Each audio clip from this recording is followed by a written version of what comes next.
All right, picture this. You have a nation tasked with powering a massive, rapidly growing powerhouse of an economy, while simultaneously committing to a strict net zero climate target by 2070. The reality? The math simply does not work with coal alone. Today, we're diving into a complete, unprecedented national energy transformation. We're going to explore the exact legal and strategic blueprint of how a country completely rewires its power grid from the ground up. So, here is the big question. How does a nation scale its nuclear capacity tenfold in just over 2 decades? It's a monumental mathematical challenge. Because look, the country recently realized its outdated, state-dominated infrastructure just couldn't handle the future. Going 10x on nuclear power isn't just about pouring more concrete. It requires a total, systemic overhaul of law, finance, and technology. Just take a look at the sheer scale of this jump. We are currently sitting at around 8 to 9 gigawatts of nuclear capacity. The target? A massive 100 gigawatts by 2047. To bridge that gap, you're looking at a staggering 15 lakh crore rupee investment. And let's be real, public budgetary allocations alone can't even scratch the surface of a number that big. This isn't just a budget line item. This is a massive push to secure long-term technological independence.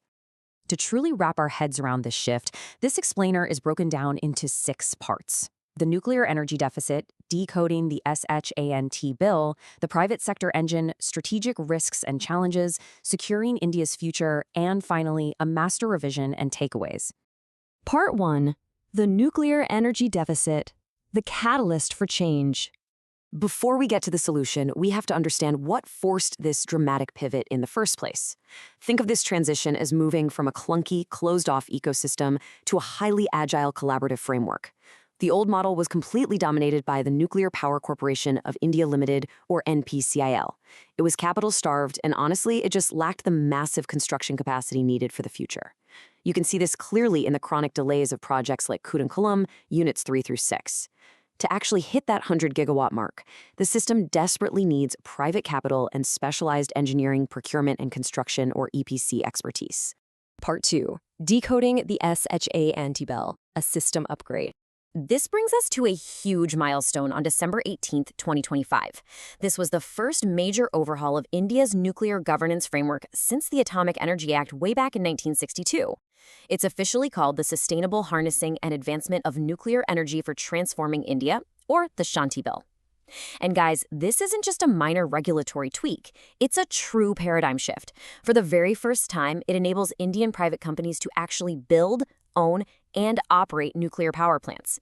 It officially unlocks the doors to a historically heavily guarded sector. Now, 49%. Keep this number in mind because it is absolutely crucial. Foreign participation is now officially allowed through joint ventures, with up to 49% foreign direct investment. This is literally the financial oxygen the sector has been gasping for.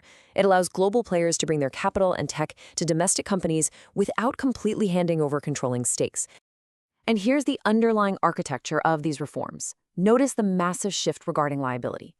By removing supplier liability and capping operator liability, the bill finally aligns India's laws with the International Convention on Supplementary Compensation, the CSC.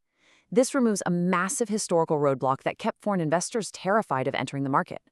Next, it grants statutory backing to the Atomic Energy Regulatory Board, the AERB, giving them real teeth for independent safety oversight. And lastly, it lays the legal groundwork to roll out next-generation tech, like small modular reactors and Bharat small reactors. Part 3. The private sector engine, executing the vision.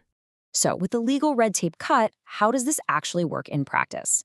Well, private sector entry acts like a domino effect, solving public sector bottlenecks. Step 1, they mobilize long-term private capital, taking a huge financial burden off the government. Step 2, they introduce hyper-efficient contracting and tap into global supply chains. Step 3, by using modern EPC practices, they drastically accelerate project timelines to avoid those infamous historical delays. And Step 4, they facilitate the fast, on-the-ground deployment of that next-gen tech we just talked about. But why does all of this actually matter right now?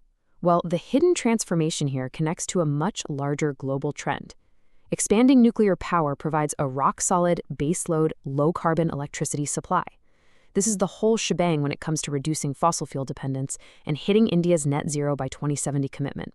Without nuclear scaling up, the climate math just completely falls apart. Part 4. Strategic risks and challenges, the trade-offs. But hey, let's be real for a second. An objective analysis means we have to look at the vulnerabilities. Privatizing nuclear energy, that comes with some serious baggage. First up, safety and oversight.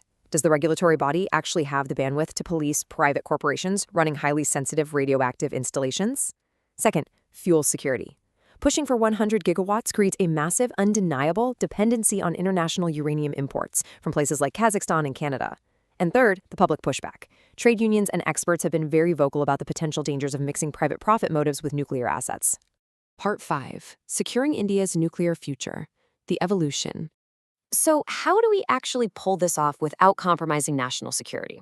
The way forward requires a really strategic, multi-layered defense. We absolutely must lock in clear public-private partnership models that dictate exactly how risks and long-term tariffs are shared. We need that fully empowered, highly transparent ARB. But, and this is the real game changer, to eventually bypass our reliance on foreign uranium, we must rapidly accelerate research and development in thorium-based reactors.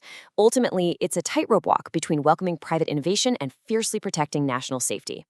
Part 6. Master Revision and Takeaways. All right, let's lock this in. If you remember anything from this explainer, make it these 5 concepts. The target leaps from 8 to 100 gigawatts by 2047, requiring a 15 lakh crore rupee investment. The Shanti Bill enables this by finally allowing private ownership and up to 49% FDI. It fixes the investment bottleneck by removing supplier liability to align with the CSC. It gives the AERB statutory backing, and it heavily pushes small modular reactors and thorium R&D to ensure long-term energy independence. As we wrap up, I want to leave you pondering this pivotal question. As the private sector steps up to scale the grid to unprecedented levels, how will the nation continuously safeguard its most sensitive strategic assets? The true success of the Shanti Bill won't just be measured in gigawatts produced, but in how masterfully safety, regulation, and national interests are balanced in the decades to come.